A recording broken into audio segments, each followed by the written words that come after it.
Hi, I'm Dr. Joanne Smith. Hi, I'm Dr. Corinda Hankins. I'm Dr. Molly Fa. And this is a pod full of pediatrics. With a guest. With a special guest. A special guest. Our special guest, who is a family medicine specialist. Indeed. And also at One Community Health in Hood River. Yes. Yes. So this one is the one where we talk about Puberty, PAPs, pelvics, and protection. And it's actually such a huge topic.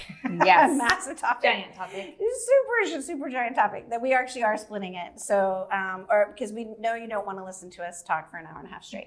So, although it is really fun, we think we're fun. And also probably not everybody's quite ready to listen to an entire talk about PAPs, pelvics, and protection against different conditions. And so if you're just interested in puberty for now, maybe start there. But if you're at the point with your child where you would like a little more information about the latter topics, join in. That's part 2. And so the puberty is going to be part 1, and then all the other of our P's are going to be part 2. All the alliteration. That's right. We really liked alliteration, though. We thought about this a lot. All right, so what is puberty? Okay. It's a loaded term. Right, exactly. It shouldn't be loaded, though. It's a developmental phase. It is, right? and it happens to everyone. It does. It does. Has to happen. And, it's actually the physical changes that we occur during adolescence, right? Getting taller and the development of secondary sexual characteristics, but it's also obviously a bigger time of change. Yeah, psychosocial and cognitive changes. Yes. This is actually a really important aspect of puberty because I think it's the part that not everybody kind of freaks out about the whole body changing things. But I think from a parent standpoint, what we're freaking out more about is like the mood and like psychosocial and cognitive factors, because that whole developmental phase around puberty is pretty challenging. Yeah. The other thing is it's coinciding with a time when your kid is becoming little by little more and more independent. Right. And so there are many more external factors that are also playing, where when you had a 2-year-old that's going through big changes, you're still in charge of most of the things that they're doing. But this is actually a time when we really talk about avoiding substances, and we really emphasize that importance of talking to your kids about avoiding substance during the preteen and teenage years while your brain is still developing.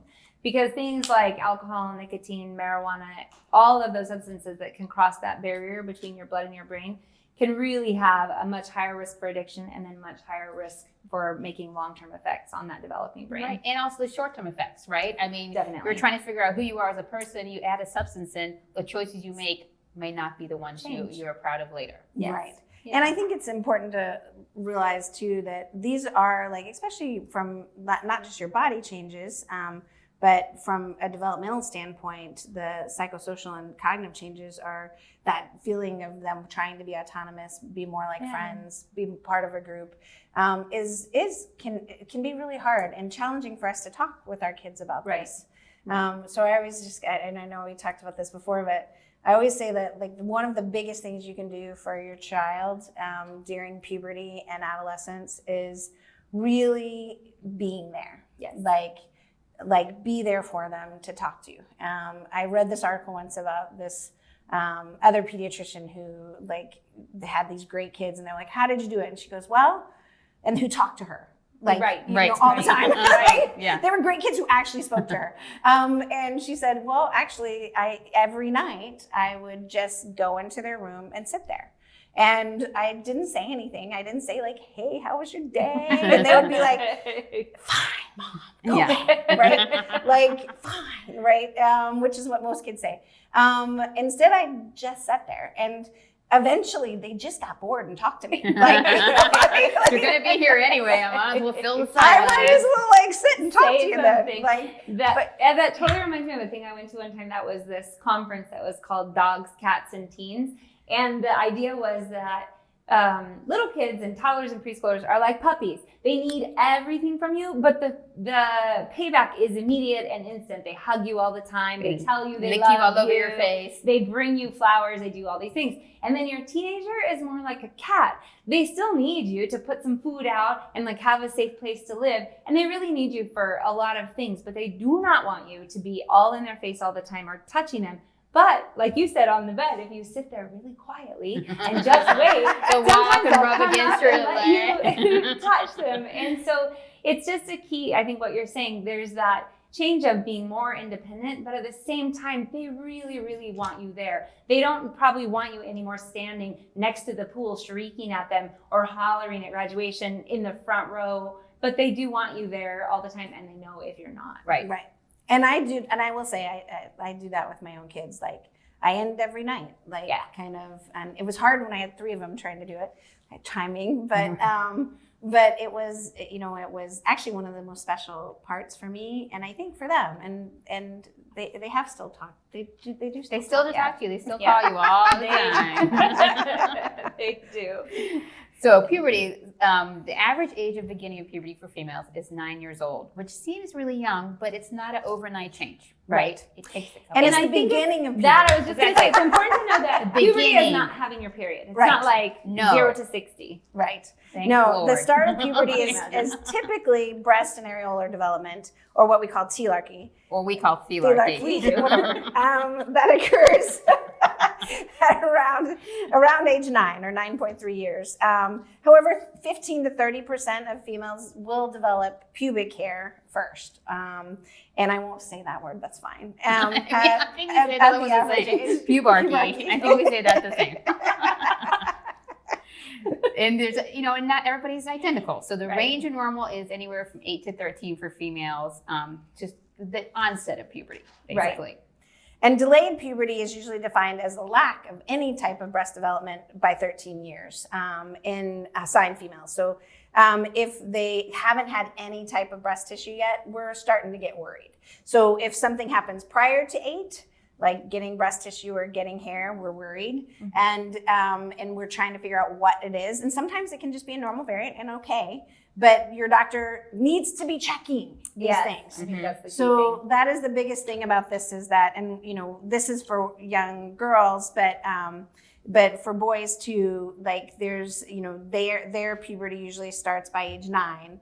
And again, if things are happening earlier or later than they should, your doctor should be checking. So if they're coming in yearly for physicals, that's one of the things doctors should do. And it's because they're checking for early signs or things that are not happening in the pattern they should. And so that's really what we're looking for when we're looking at puberty. And puberty typically follows a pattern. Right. Yes. And I think that too, like key things there are, number one, you should be having your child brought in at least once a year just for a routine check and doing a full physical exam. And then the reason... Including genitalia. Yes. And the reason for that is not just because it's checking off a box. It is because, like you said, Corinda, a lot of times it can be a variety of reasons. Like you just are a slightly more abundant hair person, or you have a little bit, your fat tissue distribution is different. It could be those things. But there are some things that are really significant that need to be addressed, and you don't pick that up if you don't look for it. Right. And if you don't intervene, it doesn't get better. Right. It's like you can't make a change. And part of this too is, like Mara was saying, every year coming in for a physical, and if we all do our exams the same way every time. And the more you make your kids familiar with that, it's not weird to them. They're not like, what's happening here? They're like, this is what happens every year at the doctor. Right. And really, that's the secret to parenting, I always say. Just keep it the same and consistent. Totally. And then it's not scary or shocking. Exactly. And I think totally tagging on to the end of that is, it does also help your kids realize that it is important that they know and understand and take care of their own body and have healthy respect for their body. Right.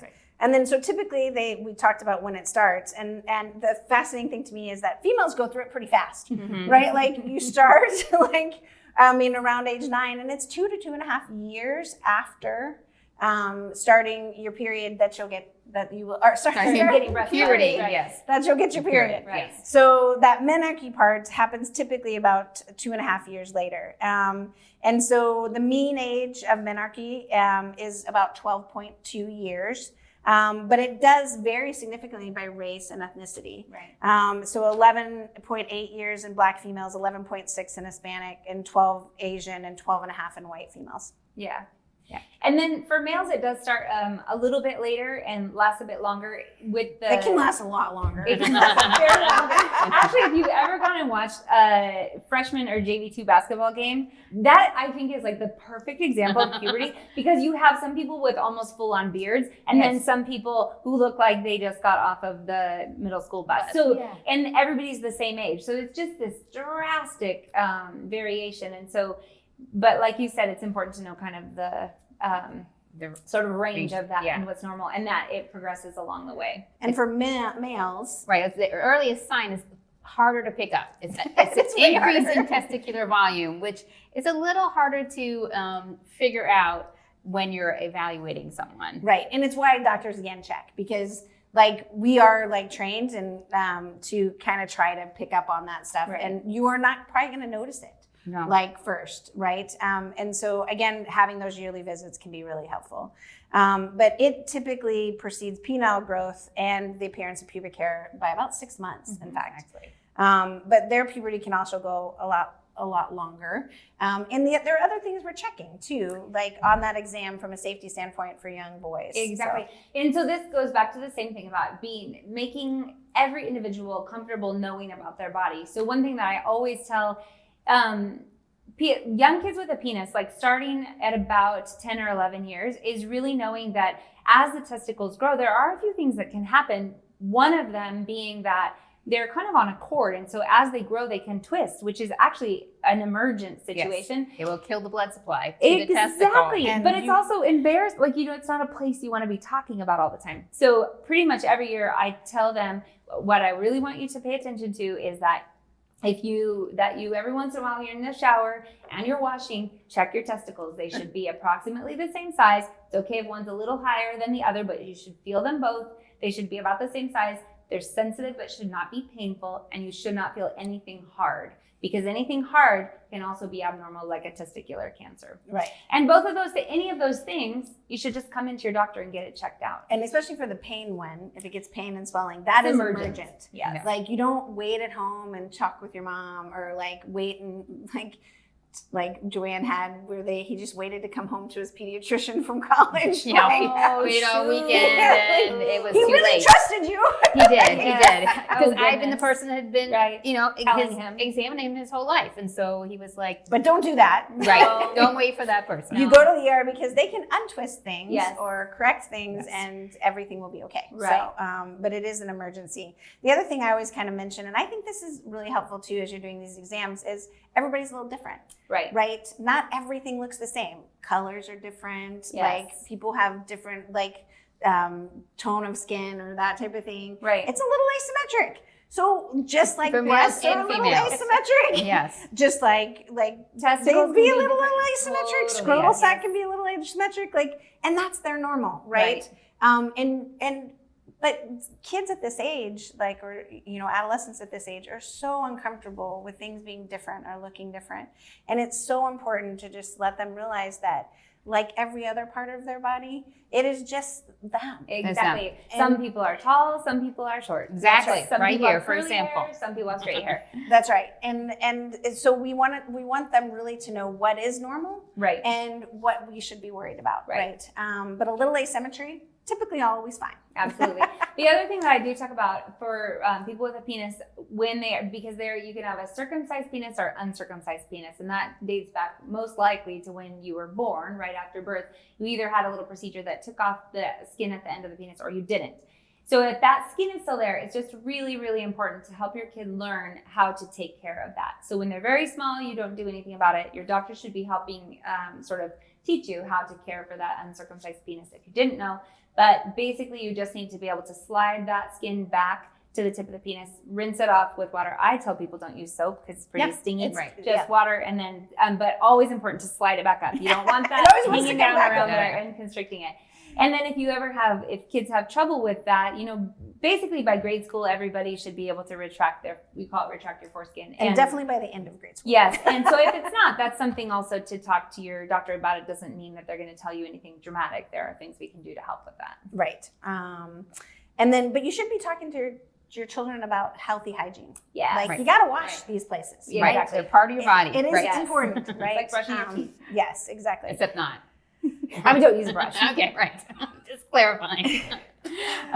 So early puberty for males would be changes before 9, and late puberty delayed would be lack of the testicular enlargement by 13 to 14 years old. And again, these age ranges don't mean that something's really wrong, but we Right. just want to know because sometimes there are things we need to figure out. Yeah. And what about like, everybody's worried about the slight decrease in the age of puberty or menarche, which is when you have your period, in industrialized country. And there has been since the mid-1800s. Which I think is the first time people started documenting this. It's like people start being like, oh wait, what age was it? When did it start? Kind of thing. So it's gradually, but like by 0.86 years, right? So probably went from 13.4 to 12.8. I don't know if that's good math or not. Right. Years old. And we think mostly it's because we're just healthier. Right. We have nutrition consistently. Yes, we have nutrition. Yeah. Believe it or not. Yep. And it's and they thought was that it plateaued a little bit in the mid 1900s. However, over the last several decades, there is a very much even slower trend towards early pubertal onset with larger changes in assigned females versus assigned males. So, but still average of 11 to 12 years old. Yes. Right, for most people. Yeah, and that's still the same as it has been. Yes. So, I mean, a lot of this, like, everybody's worried about it coming a lot earlier. It isn't coming a lot earlier. It's a tiny bit earlier. Right. What they have figured out is that there is some kind of relationship with weight. Interestingly, again, not just with weight, but with genetics and ethnicity, culture-wise. So we do see some of that too, like we talked about before. Yeah. And the most single contributing factor to when a girl would have her period is when her mom had her period. Yeah. And that has not really changed. That's kind of a very set point in our chromosomes, apparently. Yes. This is the age it will happen Here's for where you us. go. Exactly. Right. And it doesn't always happen that way, but that's actually, Often. you're like 80% Right. of your. It's actually one of the first questions I ask. If somebody is early Me or too. late, then I'll say, how old were you when? And most of the time, the Mom is mom's like, I was 17. or I was 10. I mean, so I was like, oh, okay, well then this is probably going to be 10. Your for her, family, right? right. Like, so this is your family. So, but it can be obesity specifically associated with a slightly earlier pubertal onset and progression. Interestingly, it doesn't seem to have as much effect on males, although, and more of effect on females, but. Yeah, I wonder if this is just a wonder, but it has to do with sort of the estrogen production of fat cells. And so the estrogen is the primary hormone for females. Assigned females. And so that's probably why there's a bigger effect. But the other thing we really talk about puberty with too is height. Yes, right? because that's when you grow. Yes. You become almost your entire adult height for females in 2 years. Right. Like it's like just kind of crazy. It is. Lots of new shoes, lots of new clothes. Exactly. Lots of shin splints. For some, if you Exactly. don't grow that tall, it doesn't really change that much. It's really just kind of a blink of the eye. Not really anything happens. But that's males are typically taller because they grow for longer, right? Right. And estrogen is one of the things that has the highest effect on closing growth plates. So again, this is actually one of the reasons we talk about early puberty and things is because if you are going through puberty a lot earlier than you should, it will affect growth plate closure and you will not be as tall. Right, because you just don't have that time amount. And so that's when we do diagnose somebody with this early puberty or precocious puberty, that the treatment is actually delaying those hormones so that it gives your body time to achieve your full growth potential. Yeah.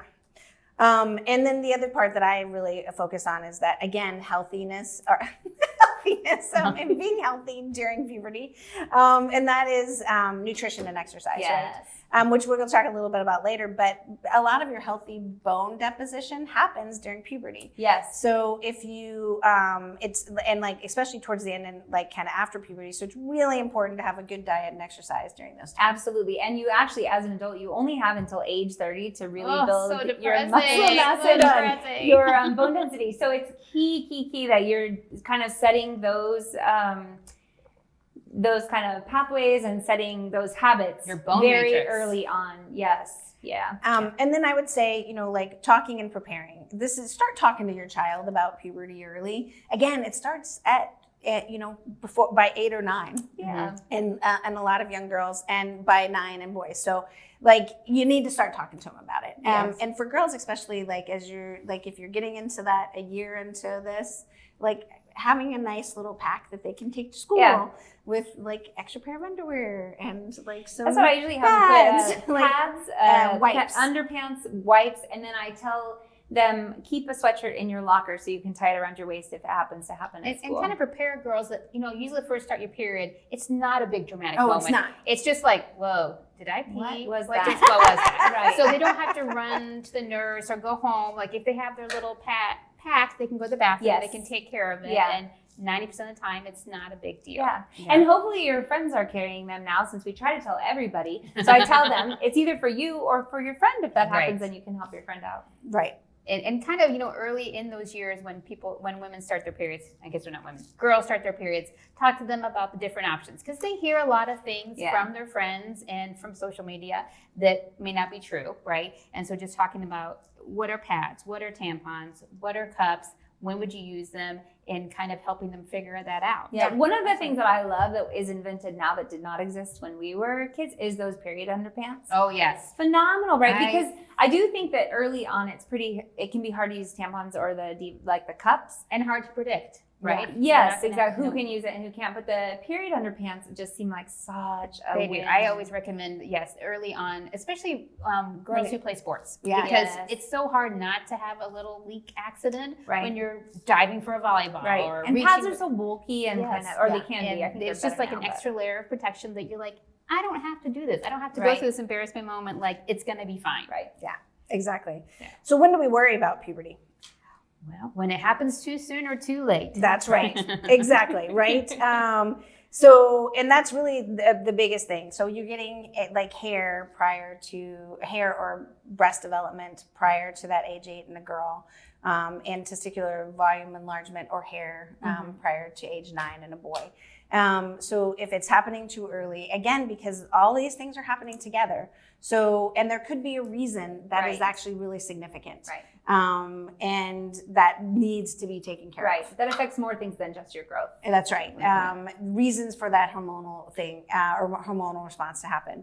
And then too late. And a lot of that we also think about like for reasons that we want to figure out. Right. One of the common reasons for stalled or very delayed puberty can be eating disorders. Right. So, and sometimes that's actually how things start to get picked up, which is not great.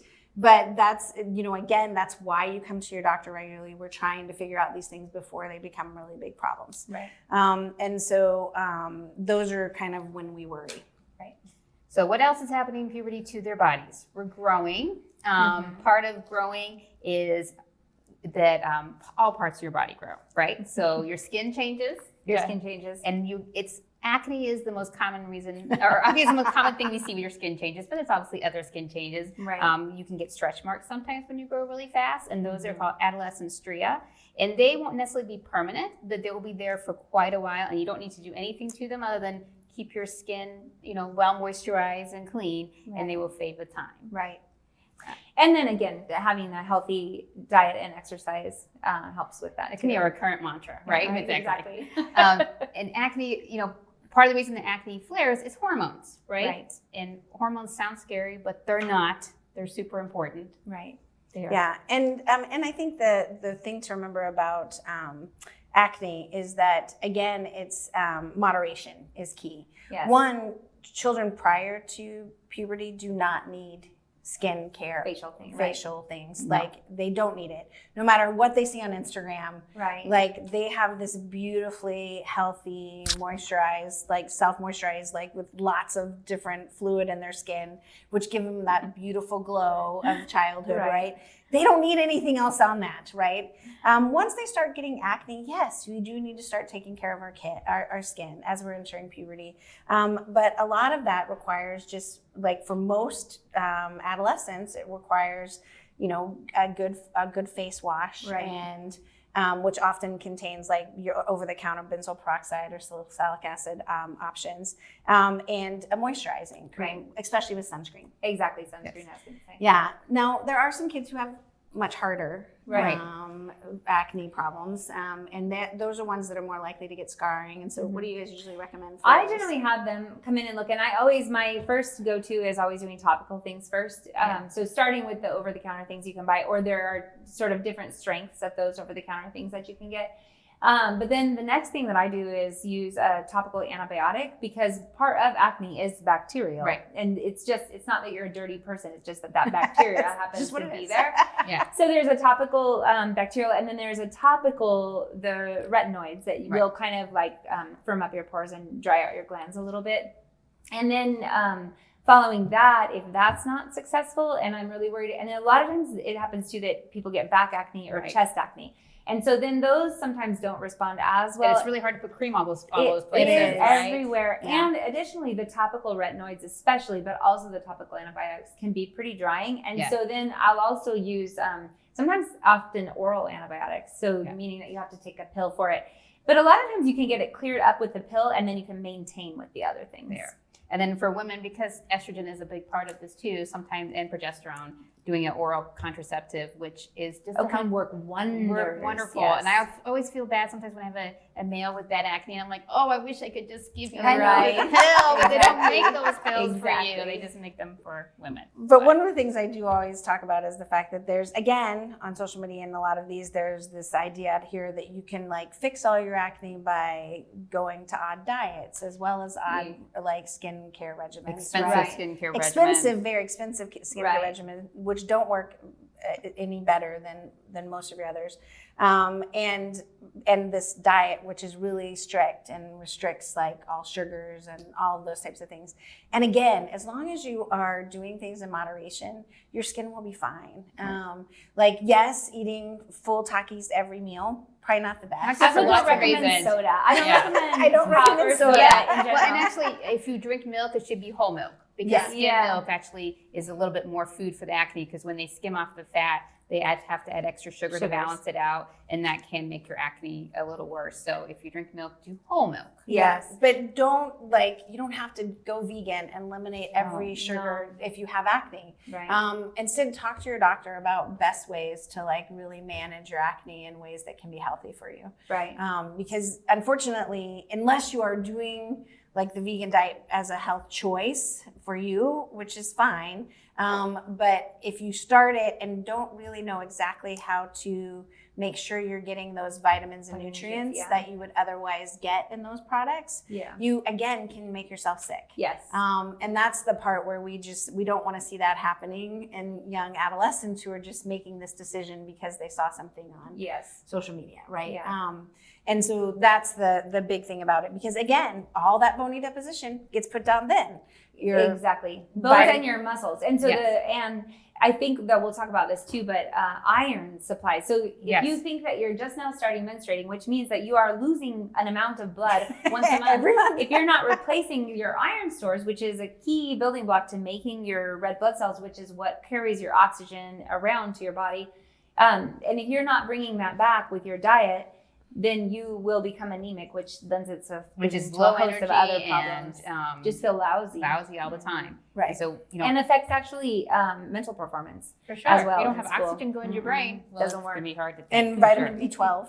B12 is also super important for the anemia. Which again, if you're vegan, you are not getting. It's right. It's you can get it. So that's not to say you can't get those things following a vegan diet or vegetarian diet, but you have to know what you're doing, and it can't just be a vegetarian noodle diet. Supplement it. Right. Yes.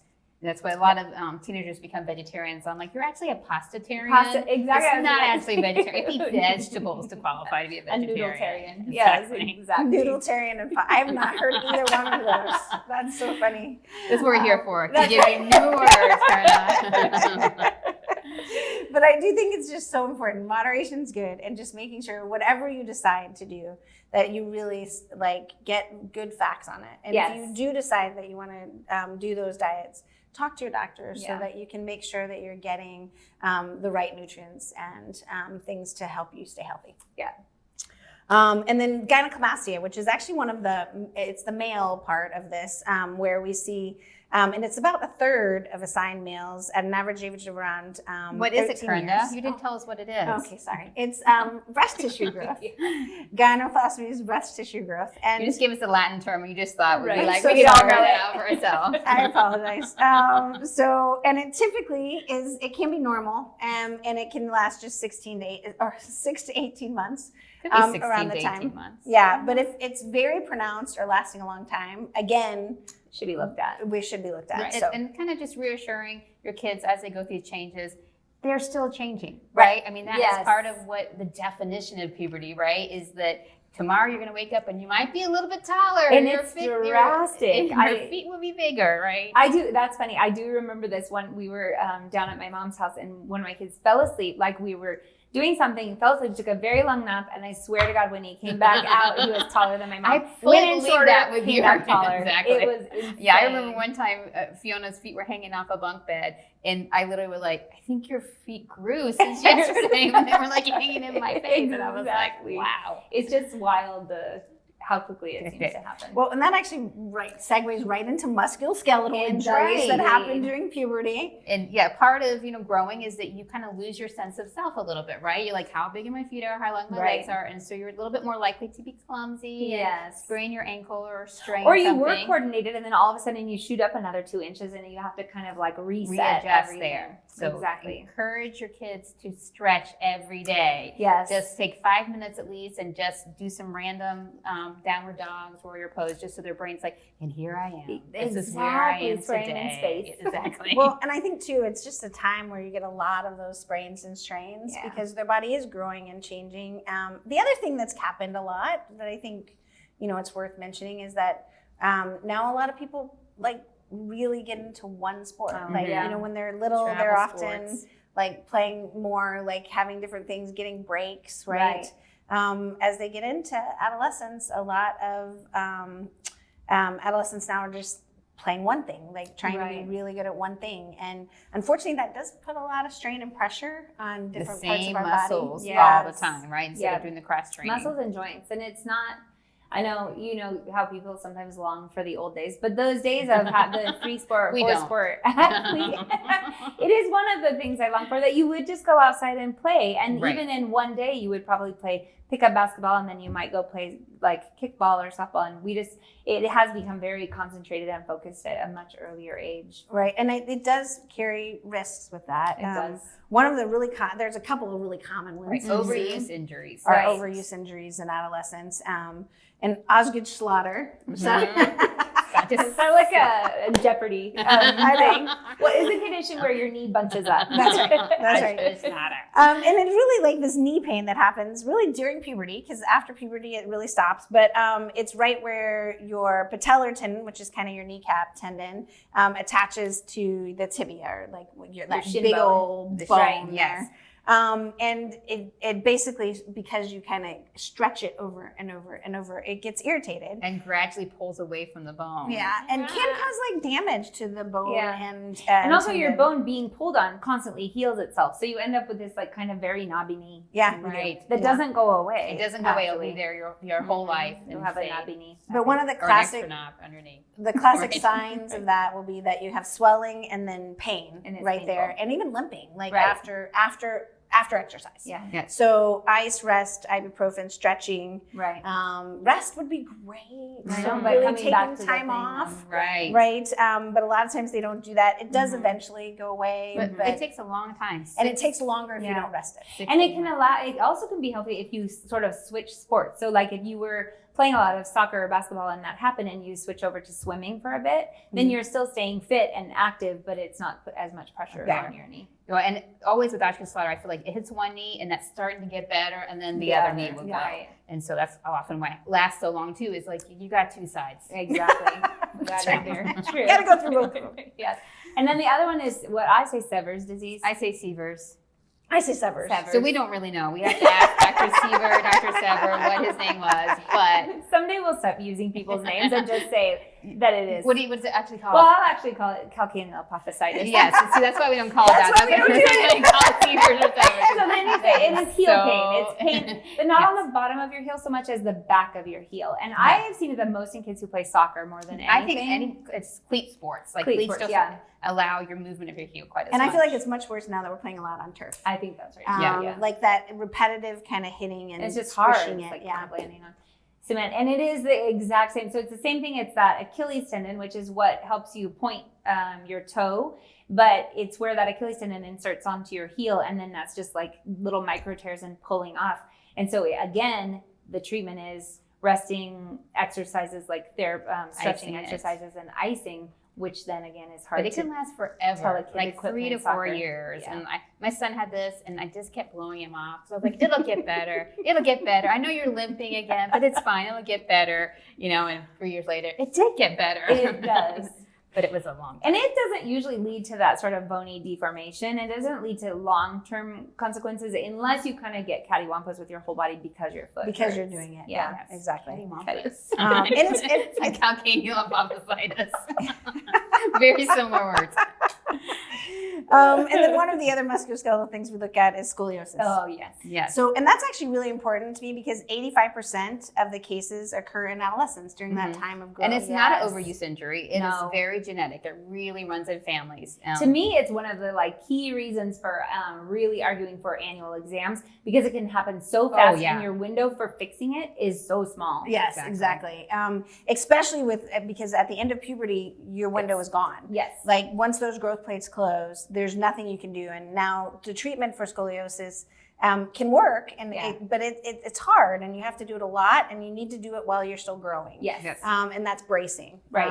Because the idea is scoliosis just means that your spine is curved or twisted a bit, and so but it's still growing. So if you just leave it like that, it's like if you had a tree and it will grow crooked, right? Yeah. But if you prop up your tree that's growing crooked, it grows straight. Yeah. And typically, 4 to 6 inches will be in that curve. So Yeah. that's how much shorter. So you either you bent will like be. this or you're straight and tall. And the braces now are amazing. Back So when we were in high different. school, the braces were like Clunky. a commitment. Yes. But now I have so many kids that I'm like, aren't you supposed to be wearing your brace? And they're like, I am. And I'm like, under that tank top? Yeah. Like, where is that brace? It's It's so amazing. little and light. Yeah. So Technology. I know Technology. it is pretty amazing. That's when we don't want to go back to the old days. Exactly. Let's So not go back yes to for the diversified 80s. sports and no Yes, for the the braces. Judy Yeah. Flume books of the big braces, right? Exactly. Yeah, let's not go there. There, God. And then you have gynecologic concerns like most women adolescents, by the time they have menarche, 65% within that first year will actually have regular periods. Yeah, but it's very normal to have them spotty the first year. Yes. I think that panics Yes, people. absolutely. And then by the end of 2 to 3 years, almost be all regular. are regular. And what I always point out, regular is regular for you. So That's you right. need to keep track because anywhere from 24 to 36 Oh, days yes. from the beginning of one to the beginning of the other is a regular Normal. period. And Right. so there are some people who get screwed with 24 days. That means sometimes you twice have a 2 month. in January. But then there's people who have 36 and you're like, I get to skip February, right? Right, So exactly. just find the normal for you. That's right. basically. That's a really That's good right. point. That is a good point. So- And then go ahead. sometimes they're really painful. Yes. Or again, that varies. Some women have very mild cramping and not much. Other women will have very significant cramping, Right. or heavy and bleeding, heavy flow, right? or very light flow. And so it all is a little bit different. But when we're looking at those things where cramping or pain really worsens and you start missing stuff or not being able to go to school, that's when we kind of do it. And we'll talk more about that in the next podcast. Yeah. And then I always just do a quick thing about vision gets worse during puberty. Something you may have experienced personally. Oh my I good don't golly. know. Something like that. Oh, right. Yeah. Yes. So myopia or nearsightedness worsens during puberty. And we did talk a little bit about the early puberty or precocious puberty and what happens with that. And that we just want to be noticing because we don't want to miss tumors or other hormonal reasons that we can intervene on. And then the late puberty can be what we talked about with respect to eating disorders, but it can also be things like syndromes, like Klinefelter's or Turner's, which are syndromes that are really characterized by delayed or late puberty. So, There are also another thing that can come up where if you get all of your secondary sexual characteristics as a woman, as a person with a uterus, and then you don't ever bleed, one of the things that's pretty rare but can happen is that in development, if the tissue that actually during your fetal development should open and create an opening into the vagina, it doesn't always open. And so you can have this, what you call basically an imperforate hymen, or that piece of tissue is still there. So the blood is actually bleeding, but then it can't come out. And it's very painful. Crazy painful, Yeah. and then really easy to fix. But you Yes. have to know that it's happening. Yes, Right. you have So to if know. you feel like you're having cramping every month but not having your there's no period. bleeding, that should be Yes. evaluated as well. Sure. Yeah. And so with that, I think told you everything about puberty. That would be another 3 hours. That's right. But we did talk a lot. Yes. Hopefully. I would say wrap-ups for me would be, number one, make sure that your child and you have a physician that you feel comfortable with and that you can ask questions of and see them at least yearly. Yes. Absolutely. Do I have to have one too? Yeah, sure. I don't know how this goes. Mine would be healthy nutrition and exercise, help the bone growth, help your skin, help your mood, right? If you're eating well and exercising, you sleep better, you feel better. You only grow while you're sleeping, as we talked about in our sleep podcast. So that maximizes your height too. Yes. We didn't talk about sleep in this, but Actually, again, yes, that'd be a sleep whole is other so thing important, because adolescents do need sleep and they need more than most. But my last thing would just be be there for your kids. Yes. Be willing to wait for them to talk to you and make sure you're keeping those lines of communication open. Absolutely. Because puberty is actually a really difficult, often time for children and adolescents, and they do need you, and they actually do want you. And just know that it also looks a little bit different because it looks different than it did when they were younger, toddlers and grade schoolers. But the important thing is that connection is still there. Yeah. So with that, we hope that you have a lot of information about keeping your child safe, healthy, and happy during puberty. Absolutely. Right. So I'm Dr. Joanne Smith. And I'm Dr. Corinda Hankins. And I'm Dr. Molly Fox. And this was a Pod pod full full of of pediatrics. Thank you for listening.